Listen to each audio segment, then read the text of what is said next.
ಓಂ ಶ್ರೀ ಗುರುಭ್ಯೋ ನಮಃ. ಫ್ರೆಂಡ್ಸ್, ಎಲ್ಲರಿಗೂ ನಮಸ್ಕಾರ. ಪ್ರೀತಿಯ ಮಕರ ರಾಶಿಯ ಆತ್ಮೀಯ ಬಂಧುಗಳೇ, ನಿಮ್ಮ ಜೀವನದಲ್ಲಿ ಈಗ ನಡೆಯುತ್ತಿರುವ ಕೆಲವು ಘಟನೆಗಳು ಸಾಮಾನ್ಯವೆಂದು ನಿಮಗೆ ಕಾಣಬಹುದು. ಆದರೆ ಮುಂದಿನ ದಿನಗಳಲ್ಲಿ ಅವುಗಳ ಹಿಂದೆ ಇರುವ ನಿಜವಾದ ಕಾರಣ ಏನು ನಿಮಗೆ ಅರ್ಥ ಆಗ್ಬೋದು. ನಿಮ್ಮ ಕುಟುಂಬ, ಉದ್ಯೋಗ, ಹಣಕಾಸು ಮತ್ತು ಭವಿಷ್ಯಕ್ಕೆ ಸಂಬಂಧಿಸಿದಂತೆ ಒಂದು ದೊಡ್ಡ ಬದಲಾವಣೆ ನಿಮ್ಮ ಮುಂದೆ ಬರಲಿದೆ. ಈ ಬದಲಾವಣೆ ಮೊದಲಿಗೆ ನಿಮಗೆ ಗೊಂದಲವನ್ನು ಉಂಟು ಮಾಡಬಹುದು, ಆದರೆ ನಂತರ ಅದೇ ನಿಮ್ಮ ಜೀವನದ ಹೊಸ ಅಧ್ಯಾಯಕ್ಕೆ ಕಾರಣ ಆಗಬಹುದು. ಮಕರ ರಾಶಿಯವರೇ, ನೀವು ಯಾವಾಗಲೂ ಕೂಡ ಜವಾಬ್ದಾರಿಯನ್ನು ಗಂಭೀರವಾಗಿ ತೆಗೆದುಕೊಳ್ಳುವವರು. ನಿಮ್ಮ ಕುಟುಂಬಕ್ಕಾಗಿ ನಿಮ್ಮ ಆಸೆಗಳನ್ನು ಬದಿಗಿಡುವವರು.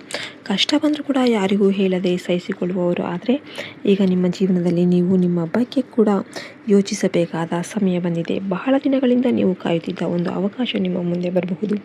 ಅದು ಹೊಸ ಉದ್ಯೋಗ ಆಗಿರ್ಬೋದು, ವರ್ಗಾವಣೆ ಆಗಿರ್ಬೋದು, ಬೇರೆ ನಗರಕ್ಕೆ ಹೋಗುವ ಅವಕಾಶ ಆಗಿರ್ಬೋದು, ಅಥವಾ ಸ್ವಂತ ವ್ಯವಹಾರಕ್ಕೆ ಸಂಬಂಧಿಸಿದ ಸುದ್ದಿ ಆಗಿರ್ಬೋದು. ಈ ಅವಕಾಶವನ್ನು ಸ್ವೀಕಾರ ಮಾಡಿದರೆ ನೀವು ಕೆಲವು ಸಮಯ ನಿಮ್ಮ ಕುಟುಂಬದಿಂದ ದೂರ ಇರಬೇಕಾಗಬಹುದು. ಇದೇ ವಿಚಾರ ನಿಮ್ಮ ಮನಸ್ಸಿನಲ್ಲಿ ದೊಡ್ಡ ಗೊಂದಲವನ್ನು ಉಂಟು ಮಾಡಬಹುದು. ಒಂದು ಕಡೆ ತಂದೆ ತಾಯಿ, ಕುಟುಂಬದ ಜವಾಬ್ದಾರಿ, ಇನ್ನೊಂದು ಕಡೆ ನಿಮ್ಮ ಭವಿಷ್ಯ ಮತ್ತು ನಿಮ್ಮ ಕನಸು.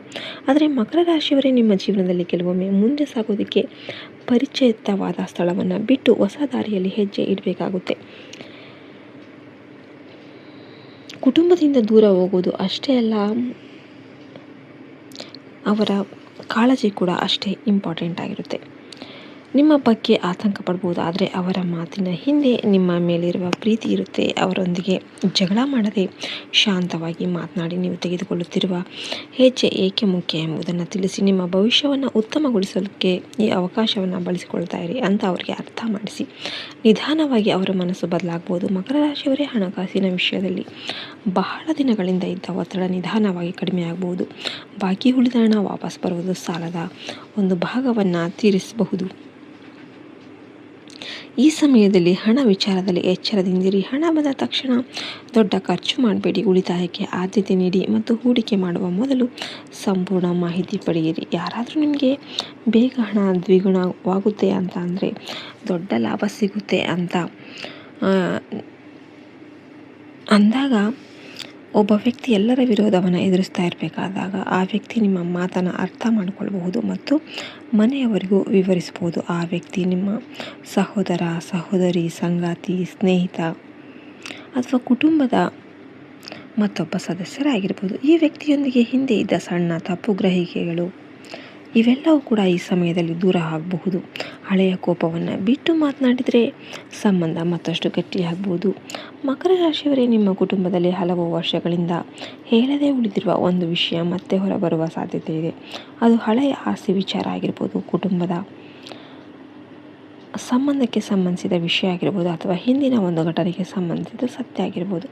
ಈ ವಿಷಯ ಹೊರ ಬಂದಾಗ ಮೊದಲಿಗೆ ಮನೆಯಲ್ಲಿ ಗೊಂದಲ ಉಂಟಾಗ್ಬೋದು, ಆದರೆ ಅದೇ ಸತ್ಯವನ್ನು ತೆಗೆದುಕೊಳ್ಳೋದ್ರಿಂದ ವರ್ಷಗಳಿಂದ ಇದ್ದ ತಪ್ಪು ಗ್ರಹಿಕೆ ಅನ್ನೋದು ದೂರ ಆಗಬಹುದು. ಯಾರನ್ನು ತಕ್ಷಣ ತಪ್ಪಿತಸ್ಥರೆಂದು ಹೇಳಬೇಡಿ. ಎಲ್ಲರ ಮಾತನ್ನು ಕೇಳಿ ನಿಜವಾದ ವಿಷಯವನ್ನು ತಿಳಿದುಕೊಂಡ ನಂತರನೇ ನಿರ್ಧಾರವನ್ನು ತೆಗೆದುಕೊಳ್ಳಿ. ನಿಮ್ಮ ಶಾಂತವಾದ ಮಾತು ಈ ಸಂದರ್ಭದಲ್ಲಿ ಬಹಳ ದೊಡ್ಡ ಸಮಸ್ಯೆಯನ್ನು ತಪ್ಪಿಸಬಹುದು. ನೀವು ನಿಯಮಿತವಾಗಿ ಮಾತನಾಡಿ ಅವರ ಆರೋಗ್ಯ ವಿಚಾರಿಸಿ. ನಿಮ್ಮ ಒಂದು ಫೋನ್ ಕಾಲ್ ಅವರಿಗೆ ದೊಡ್ಡ ಧೈರ್ಯ ನೀಡಬಲ್ಲದು. ಕುಟುಂಬದಿಂದ ದೂರ ಹೋಗಬೇಕಾದ ಪರಿಸ್ಥಿತಿ ಬಂದರೆ ಮನೆಯವರ ಆಶೀರ್ವಾದ ಪಡೆದು ಹೋಗಿ. ಅವರ ಮನಸ್ಸಿಗೆ ನೋವಾಗದಂತೆ ನಿಮ್ಮ ಉದ್ದೇಶವನ್ನು ವಿವರಿಸಿ. ಮಕರ ರಾಶಿಯವರೇ, ಹೊಸ ಸ್ಥಳಕ್ಕೆ ಹೋದಾಗ ಆರಂಭದಲ್ಲಿ ನಿಮಗೆ ಎಲ್ಲವೂ ಕಷ್ಟ ಅನ್ನಿಸ್ಬೋದು. ಹೊಸ ಜನ, ಹೊಸ ಕೆಲಸ, ಹೊಸ ಜವಾಬ್ದಾರಿ ಮತ್ತು ಹೊಸ ವಾತಾವರಣಕ್ಕೆ ಹೊಂದಿಕೊಳ್ಳೋದಕ್ಕೆ ಸಮಯ ಬೇಕಾಗಬಹುದು. ಆದರೆ ನಿಮ್ಮ ಸಹನೆ ಮತ್ತು ಪರಿಶ್ರಮದಿಂದ ನೀವು ನಿಧಾನವಾಗಿ ಎಲ್ಲವನ್ನು ಕೂಡ ಸರಿಪಡಿಸಬಹುದು. ಮೊದಲು ಕೆಲವು ವಾರಗಳಲ್ಲಿ ಹೆಚ್ಚು ಕಷ್ಟ ಆಗಬಹುದು, ಆದರೆ ನಂತರ ನಿಮ್ಮ ಕೆಲಸದಲ್ಲಿ ಸ್ಥಿರತೆ ಬರಬಹುದು. ಜನ ನಿಮ್ಮ ಸಾಮರ್ಥ್ಯವನ್ನು ಗುರುತಿಸಬಹುದು ಮತ್ತು ನಿಮ್ಮ ಮೇಲೆ ಹೆಚ್ಚಿನ ಜವಾಬ್ದಾರಿ ಇರಬಹುದು. ನೀವು ಇಷ್ಟು ದಿನ ಪಡೆದಿರುವ ಗೌರವ ಕೂಡ ದೊರೆಯಬಹುದು.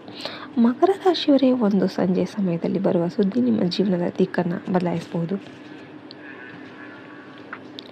ನಿಮಗೆ ಒಂದು ಫೋನ್ ಕಾಲ್ ಬರಬಹುದು, ಅಥವಾ ನಿಮ್ಮ ಕೆಲಸಕ್ಕೆ ಸಂಬಂಧಿಸಿದ ಒಂದು ಅಧಿಕೃತ ಮಾಹಿತಿ ಆಗಿರ್ಬೋದು, ನೀವು ಕಾಯ್ದಿದ್ದ ಉತ್ತರ ಸಿಗ್ಬೋದು.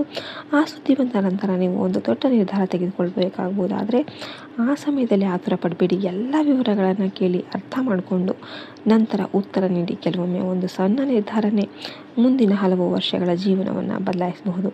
ಮಕರ ರಾಶಿಯವರೇ, ಪ್ರೀತಿ ಮತ್ತು ಸಂಬಂಧದ ವಿಷಯದಲ್ಲಿ ಕೂಡ ನಿಮ್ಮ ಜೀವನದಲ್ಲಿ ಸ್ಪಷ್ಟತೆ ಬರಬಹುದು. ಈಗಾಗಲೇ ಸಂಬಂಧದಲ್ಲಿರೋರಿಗೆ ದೂರ ಅಥವಾ ಕೆಲಸದ ಒತ್ತಡದಿಂದ ಕೆಲವು ತಪ್ಪು ಗ್ರಹಿಕೆಗಳು ಉಂಟಾಗ್ಬೋದು. ಆದರೆ ನಂಬಿಕೆ ಮತ್ತು ಪ್ರಾಮಾಣಿಕತೆ ಇದ್ರೆ ಸಂಬಂಧ ಇನ್ನಷ್ಟು ಗಟ್ಟಿಯಾಗ್ಬೋದು. ನಿಮ್ಮ ಸಂಗಾತಿಯೊಂದಿಗೆ ಮನಸ್ಸಿನ ಮಾತನ್ನು ಹಂಚಿಕೊಳ್ಳಿ. ಅನುಮಾನವನ್ನು ಬೆಳೆಸ್ಕೊಳ್ಬೇಡಿ. ನೀವು ಒಂಟಿಯಾಗಿದ್ದರೆ ಹೊಸ ಕೆಲಸದ ಸ್ಥಳದ ಮೂಲಕ ವಿಶೇಷ ವ್ಯಕ್ತಿಯ ಪರಿಚಯ ಆಗಬಹುದು.